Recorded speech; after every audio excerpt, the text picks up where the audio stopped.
Muy buenas tardes, queridos estudiantes.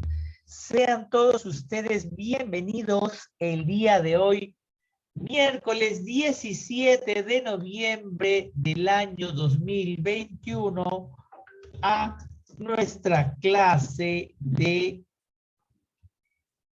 Historia del Perú. Hoy vamos a hablar sobre la Revolución Cubana, ¿correcto? Pero vamos a ver qué otros acontecimientos han sucedido en el mundo el 27 de noviembre. ¿Qué pasó? ¿Qué pasó? Vamos a ver, ¿qué pasó un 27 de noviembre? En 1506, el rey Felipe II promulga una serie de medidas contra los moriscos de Granada que afecta el uso del idioma árabe y sus costumbres musulmanas. Recordar que los moriscos eran aquellos musulmanes que se habían bautizado, ¿correcto? En 1800 se reúne por primera vez el Congreso de Washington, en los Estados Unidos. En 1855, el explorador británico David Livingstone es el primer europeo en ver las cataratas Victoria. En 1869 se inaugura el Canal de Suez, que es una comunicación entre el Mediterráneo y el Mar Rojo. En 1976, el presidente Richard Nixon miente, asegura en rueda de prensa que no es un sinvergüenza por las informaciones que responsabilizan del escándalo de Watergate, que trajo consigo la caída de su gobierno.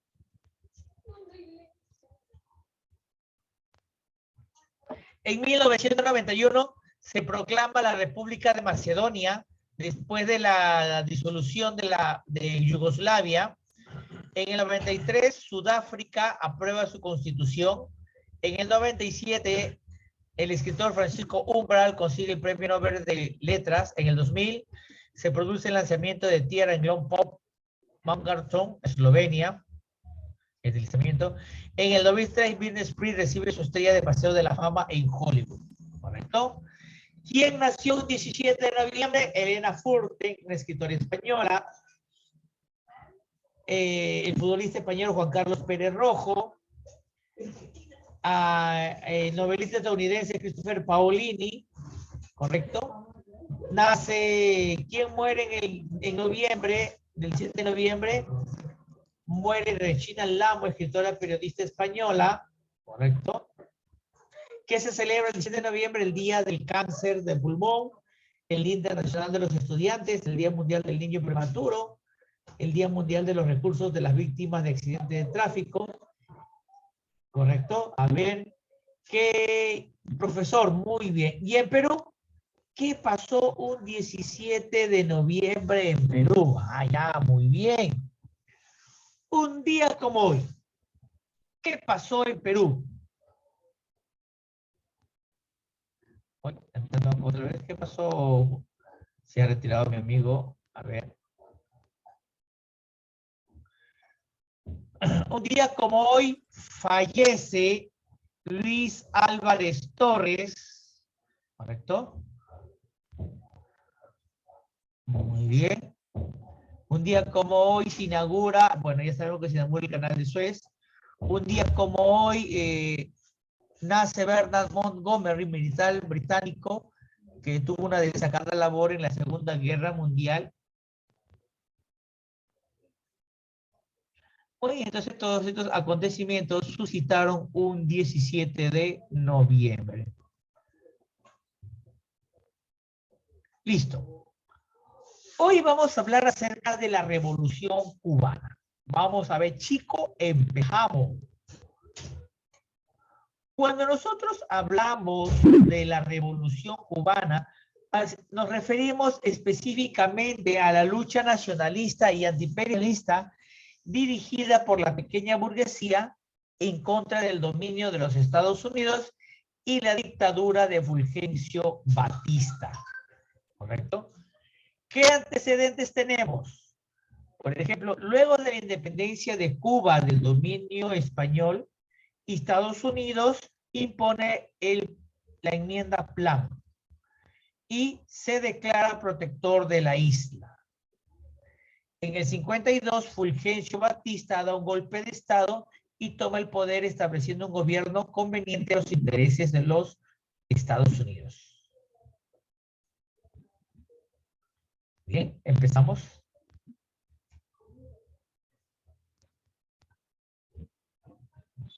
Aquí está. La Revolución Cubana. Vamos a ver qué sucedió. Causas de la revolución. Cuba obtuvo su independencia de los Estados Unidos en 1898 recién, cuando fue derrotado por los Estados Unidos. En los años siguientes, los cubanos estuvieron bajo la tutela de los Estados Unidos, que aplicó la enmienda Plan en 1901. Esta enmienda establecía el derecho de intervenir en la política cubana para salvaguardar los intereses de la India. Ya dice, la enmienda Plan atentatoria a la soberanía de Cuba por los derechos que reservan las intervenciones de los Estados Unidos ha quedado abolida. Muy bien. Aunque esta enmienda fue abolida en 1934, Estados Unidos continuó con una influencia directa sobre la isla. Había una dependencia económica, pues Estados Unidos era el principal mercado para la exportación de los productos de la isla, específicamente era el azúcar.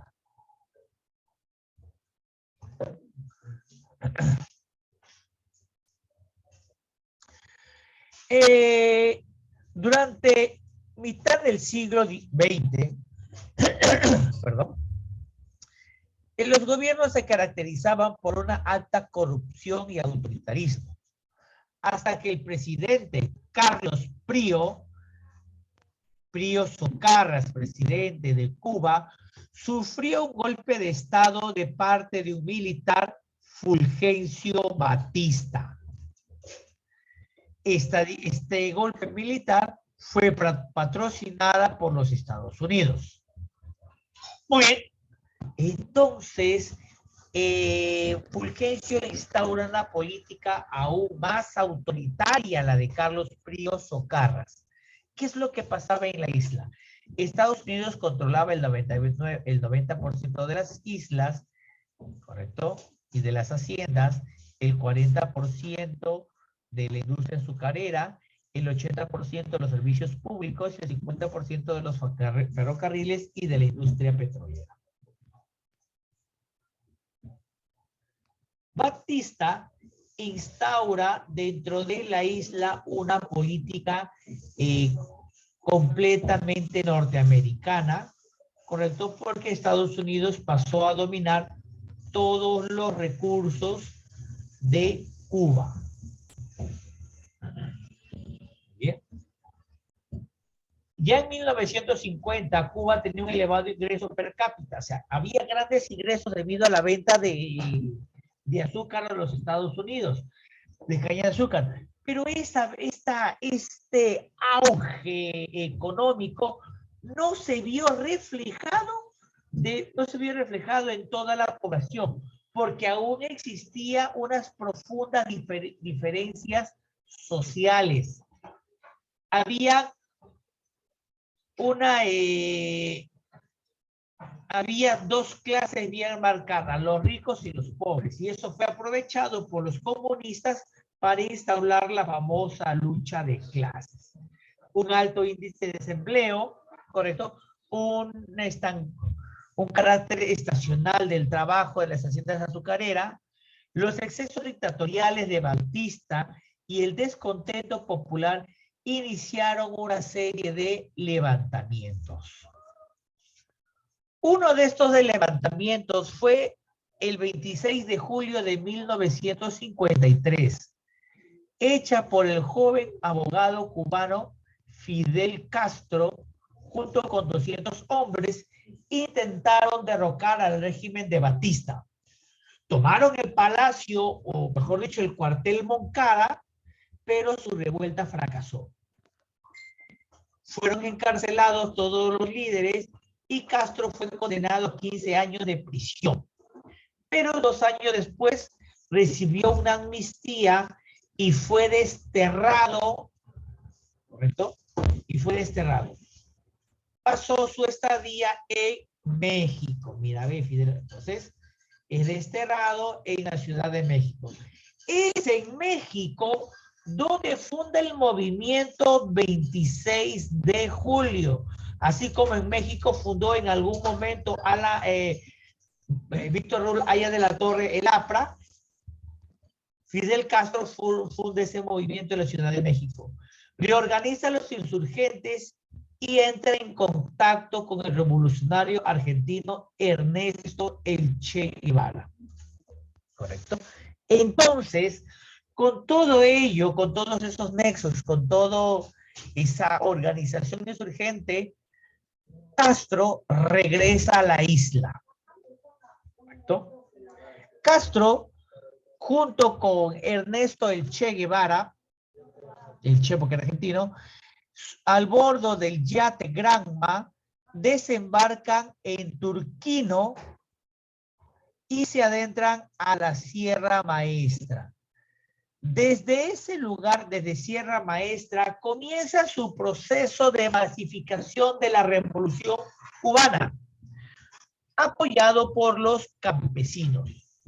Comienza la guerra de guerrillas, que significa comienza a atacar al gobierno de Batista, ¿correcto?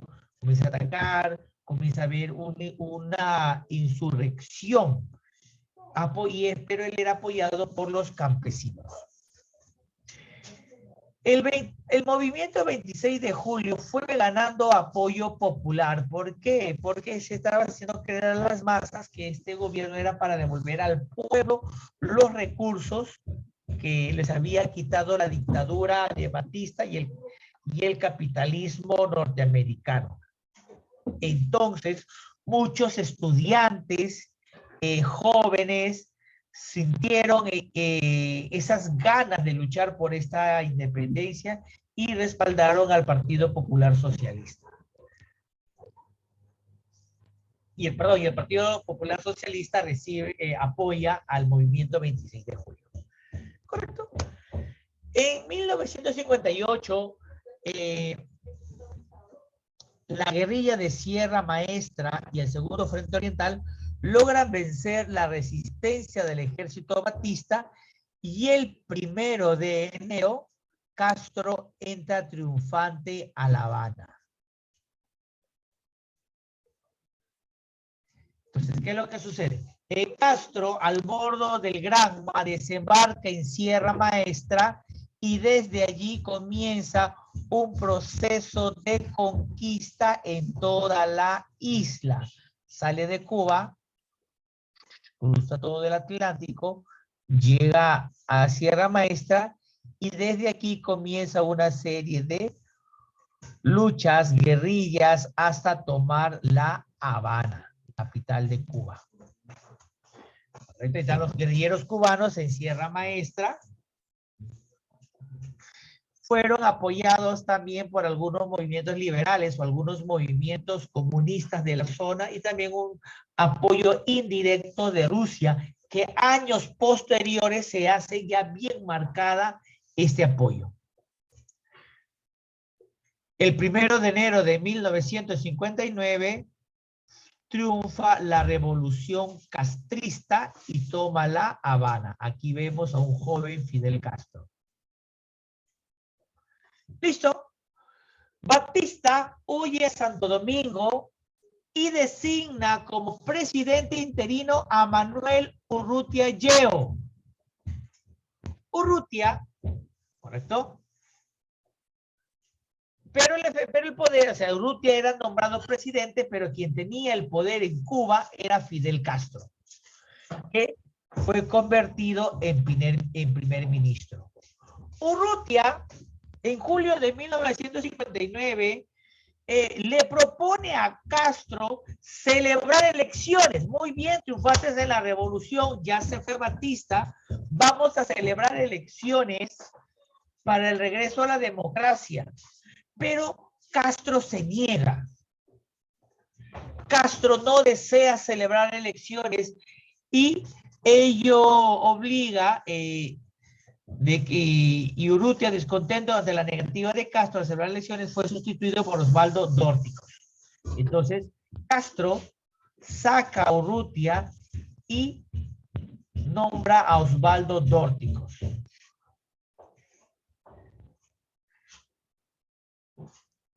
Entonces, aquí vemos a Urrutia, Ernesto el Che Guevara y Camilo Cienfuegos. Profesor, ¿qué más pasó? Muy bien. El fracaso de intermediación de los Estados Unidos, ¿correcto? Estados Unidos trató de establecer relaciones diplomáticas. Castro negoció acuerdos con armamentos, créditos y alimentos con la Unión Soviética. ¿Correcto? Entonces, el gobierno castrista firma acuerdos con la Unión Soviética y con la República Popular China. Afronta una profunda reforma agraria basada en la colectivización de propiedades y estableció un Estado socialista. ¿Qué significa colectivismo? Que las reformas, o sea, que todos los campos pertenecían a todos y no había ni un solo dueño. Muy bien. Entonces, estableció un Estado socialista de partido único que se llamaba el Partido Unidos de Revolución Socialista, posteriormente llamado Partido Comunista Cubano. Comenzó con las medidas de la depuración de rivales políticos, exiliados, llevados a la cárcel. Muchos cubanos, ante estas medidas establecidas por Castro, comenzaron a huir de la isla y establecerse específicamente en los Estados Unidos o en otros lugares del continente. Ante todos estos desencuentros, los Estados Unidos anulan los acuerdos comerciales con Cuba, ¿correcto? Y envía, o en ese entonces la administración Kennedy respalda a algunos guerrilleros cubanos o algunos cubanos exiliados, los respalda para poder retomar nuevamente Cuba. Muchos de estos ejércitos o de estos exiliados desembarcan en la bahía Cochinos, mientras que desembarcó en Sierra Leona este grupo de, digamos, de exiliados desembarcan en la bahía Cochino. El objetivo es derrocar a Castro. Muy bien. Entonces no se logra esa intervención norteamericana y Castro se declara estratégicamente aliado de Rusia y su gobierno se declara marxista-leninista. En el 62 se produjo la famosa crisis de los misiles porque Rusia, de Nikita Khrushchev, iba a instalar una base de misiles en Cuba. Y eso da una respuesta norteamericana en el sentido de que si ingresaba un barco ruso, se iba a desatar la Tercera Guerra Mundial. Entonces, esta guerra de misiles llega a su fin, no llega a grandes, no llega, digamos, a grandes momentos, a grandes extensiones, no llega a una situación crítica. Nikita Khrushchev desiste, retira los barcos que estaban yendo a Cuba, se dan la media vuelta y regresa a Rusia, y Estados Unidos quita misiles Hércules de Turquía. Oye, ahí está la crisis de los misiles. Esta crisis no llegó a grandes males. Muy bien. Entonces, para dar fin a esta crisis, dialoga entre Khrushchev y Kennedy. Entonces, Nikita Khrushchev retira los barcos y Kennedy retira misiles estadounidenses colocados en Turquía. Listo. Entonces se da esta revolución cubana. La OEA establece un bloqueo económico a Cuba en 1967, tras el reconocimiento de Cuba como un país comunista. Muy bien. Pero esta revolución cubana no tan solo se quedó estancado, sino tuvo un reflejo en toda América Latina. Algunos gobiernos adoptaron posiciones en contra de la expansión comunista en América, respaldado por los Estados Unidos. Mira, Cuba, después de la toma de Castro, en 1959, no dejó el poder. Aún después de muerto, dejó el poder a su hermano y hasta el día de hoy se está viviendo un régimen comunista, aunque se está abriendo un poco el término de economía para poder sacar a la isla de la crisis. ¿Cuándo Cuba entró en crisis? Cuando fue la caída del muro de Berlín y la desintegración de URSS, Rusia dejó de auspiciar económicamente a muchos países y ello fue donde Cuba se sentía protegido por Rusia. Tras la caída de Berlín, del muro de Berlín, Cuba comenzó a tener una grave crisis económica terrible que afectó a la mayoría de cubanos, es que hasta el día de hoy lo siguen sufriendo. Bueno, ante esta masificación del comunismo en América, el presidente Kennedy impulsó una campaña para promover el desarrollo económico y consolidación de la democracia en América. Impulsó la Alianza para el Progreso de América Latina. ¿Correcto? El programa fracasó y con él los gobiernos civiles reformistas se habían logrado tomar el poder. Correcto. En el caso del socialismo cristiano de Eduardo Frei en Chile y la acción populista de Fernando Belaúnde en el Perú. Frente a ello, algunos países latinoamericanos sufrieron golpe de estados impulsados por las Fuerzas Armadas. A ver, ¿quiénes? Tenemos, y también a su vez se desarrollaron diferentes, en todos estos países, los militares optaron por hacerse del poder en vista del peligro que significaba el movimiento revolucionario cubano en los demás países. Ello impulsó el nacimiento de movimientos guerrilleros, ¿correcto?, inspirados en la Revolución Cubana. Por ejemplo, en Argentina, el Ejército Revolucionario del Pueblo, en Uruguay, los Tupamarus, en El Salvador, el Bloque Popular Revolucionario, en Nicaragua, el Frente Sandinista. Muy bien.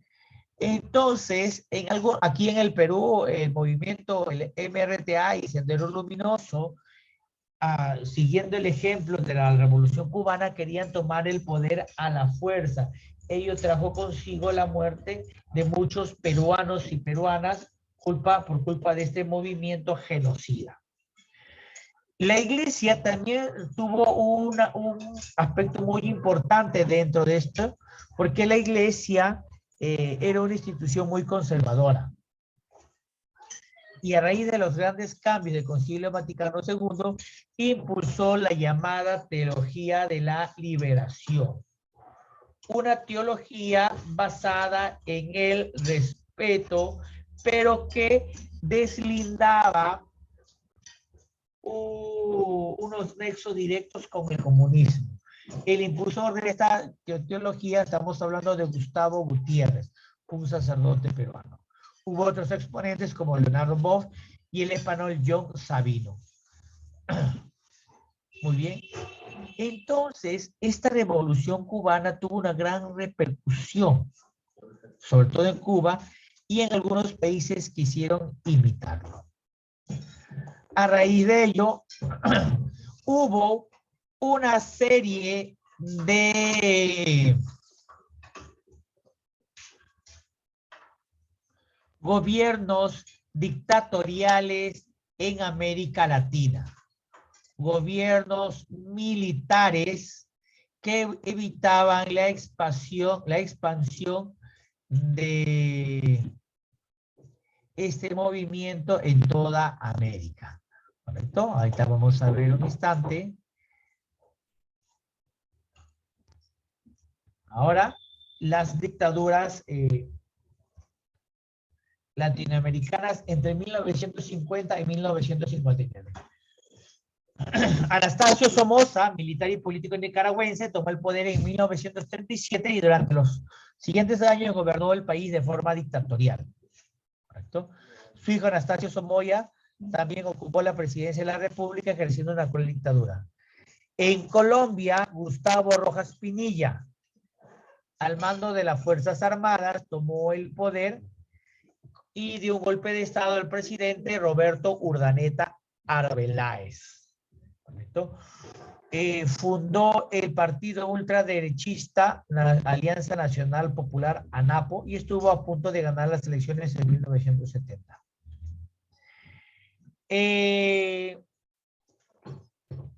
Paraguay, Alfredo Stroessner, desde 1954 hasta 1889.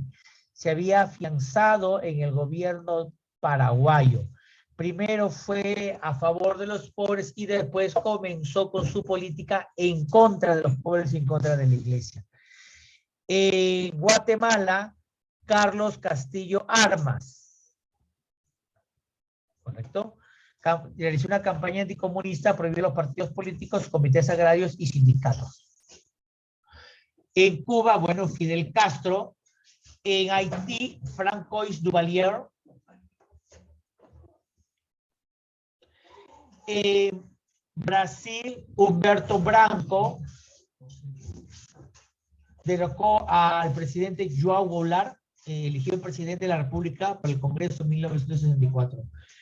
En el Perú, Juan Velasco Alvarado tomó el golpe de Estado, tomó el gobierno, dio un golpe de Estado a Belaúnde Terry. En Bolivia, Hugo Banzer, correcto, encabezó un golpe y derribó al general Juan José Torres. En Chile, Augusto Pinochet, entre 1973 y 1990, instauró un régimen dictatorial único que permitió a Chile salir de algunos problemas económicos. En Uruguay, Aparicio Méndez. Y en Panamá, Manuel Antonio Noriega,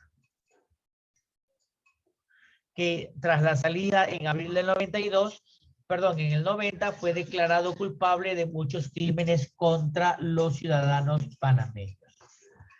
Muy bien. Antes de terminar, vamos a ver este pequeño